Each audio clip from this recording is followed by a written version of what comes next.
xog muhiim u ah ummadda iyo shacbiga islaamka ee soomaaliyeed ayaan maanta waxaan rajeynayaa inaan usoo gudbiyo hadduu ilaahay ka raali noqdo insha allah. waxaa iga waramay nin saaxiibka iyo soomaaliya joogay oo u shaqeyn jiray hay-ad kamid ah hay-adaha ingiriiska ee wadanka joogi jiray. wuxuuna ii sheegay 6 magaalo ay soomaalidu naxal ka saari doonto 2030. 2001 anoo qurbaha ka tegay ayaa waxaan la kulmay wiil aan asxaab ahayn oo jooga magaalo kamid ah Soomaaliya. wiilka wuxuu iga sheekeeyay in hay-adda u shaqeyn jiray ay diyaarisay qorshe Soomaaliya iyo Soomaalida halis ku ah. wuxuuna igu yiri saaxiib oo si lama filaan ah baan maalin u helay buug ay hay-addu leedahay oo luqadda Ingiriiska ku qornaa.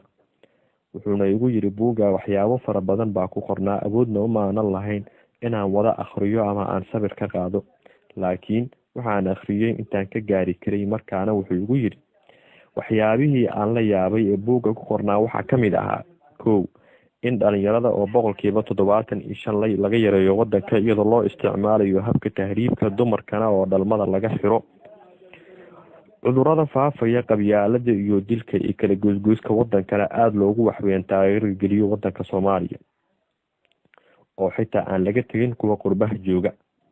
2 in dhulka Soomaalidu degto laga dhigo meelaha ugu cudurka AIDS-ka badan guud ahaan qaaradda Afrika. qodobada ay qorteen ee buugga ku qornaa ee AIDS-ka ay u adeegsadaan waxaa kamid ahaa 1 in la sameeyo isbitaallo ay leeyihiin hay-aduhu oo qaarkood gaar loo leeyahay oo dad Soomaaliya ay leeyihiin laakiin hay-addu kor ka maamulayso. halkaasna ay tahay fursad dahabi ah oo lagu gaari karo bulshada qaybaheeda kala duwan sida hooyada, dhallaanka, siyaasiga, shiikha, dhalinyarada, aqoon-yahanka iyo danyarta. taasna ay keenayso inuu cudurka dhaqso u fido iyadoo la isticmaalayo qalab caafimaad oo aan fayadhowrkiisa la hubin. 2 in maadaama nimanku Soomaalidu ay jaadka ku waaleeyihiin loo sameeyo dumar AIDS-ka qaba oo la qayla oo ay la tuntaan markay marqaamaan, taas oo keenaysa in ninku markuu gurigiisa aado uu ku rido cudurkii uu soo qaaday xaaskiisa iyo ilmihiisa urjiifka ah. 3 in la sameeyo ururo Soomaalidu ka wacyigeliya cudurka AIDS-ka laakiin aan awood u lahayn in ay xakameeyaan faafida cudurkaas, taas oo keenaysa inay Soomaalidu isku haleeyaan ururadaas, sidaasna ay meesha uga baxdo in laga hortago faafida cudurkaas AIDS-ka ah. 4 sidoo kale waxay sheegeen inay tahay in hay-aduhu isticmaalaan qurba joog wadata dhaqamo reer galbeed oo wadanka geyn kara dhaqamada sahlaya inuu fido cudurkaasiba kuwa qurbaha tagay iyaga oo ka weyn 15 sano jir, maadaama ay fududahay iyaga in maskaxdoodu laga bedelo oo loo isticmaalo si aysan dareemi karin. islamarkaasna waxay sheegeen in dadka dalka jooga ay aada u dhageysanayaan dadka ka imaanaya qurbaha oo ay bidayaan ilbaxnimo iyo horumar. waxay sidoo kale sheegeen in dhalinyarada qurbaha ku dhalatay ay sirta reer galbeedka si fiican u yaqaanaan iyada oo ay adag tahay in laga dhaadhiciyo in hay-aduhu reer galbeedku ay u adeegsadaan danaha Afrika. horaa loo yiri caanahaaga dhamacaydaadi yaqaana. sidoo kale waxay ku doodeen in ilmaha qurbaha ku dhashay ay ka baqaan ama ka xishoodaan in la arko iyaga oo xumaan faafinaya ama sameynaya, sidaa darteedna ay waqti badan qaadanayso in halkaas fursad fiican laga helo. waxay sheegeen in qurba joogta loo adeegsan karo inay soo xerogeliyaan dhaqamada daroogada iyo fisqiga ku saabsan, waxayna gaar ahaan u xuseen qurba joogta ka timaada Yurub iyo Afrika.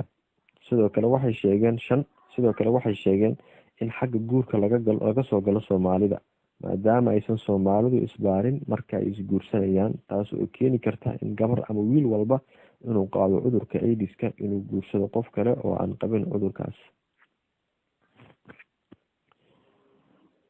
taas waxay ku tilmaameen tan keliya oo lagu gaari karo, xitaa bay ku dhaheen garka iyo xijaabada dhaadheer ee ka fog sinada, daroogada iyo meelaha lagasugu yimaado ee bandhig faneedka lagu qabto, oo ay ula jeedaan dadka culimada ee wanaagsan iyo gabdhaha asturan ee muslimiinta ee xijaaban. 6 sidoo kale waxay sheegeen in meesha laga saaro isku tufka Qur-aanka, dhirta iyo waxyaabaha kale Soomaalidu wax ku daweysato si aysan daawo ugu helin cudurka AIDS-ka iyadoo loo soo mariyo dhakhaatiir qurba joogta ah iyo dadka caafimaadka ka tala bixiya si ay uga digaan. tusaale ahaan in la isticmaalo dhirta, taasna waxay cadeynaysaa gaaladu inay rumaysan yihiin hadalkii nebiga calayhi salaatu wasalaam ee ahaa cudur ma jiro ilaa aayad iyo geed baa loo soo dejiyey baara oo isku daaweeyay cudurada. 7 in laga bilaabo fidinta cudurkan aidiska ah magaalooyin dadkoodu u nugul yihiin qaadashada dhaqamada ay reer galbeedku daneynayaan ee magaalnimadu ku dhisan tahay kuna tuhmayaan ee aan laga bilaabin magaalooyinka mayalka adag. Tusaale waxay soo qaateen magaalooyinka koonfurta Qardho, Burco, waxayna sheegeen in magaalooyinka ay ku nool yihiin waalidiin, odayaal dhaqameed, culimo iyo dhalinyaro ku mayal adag xagga dhaqanka iyo diinta.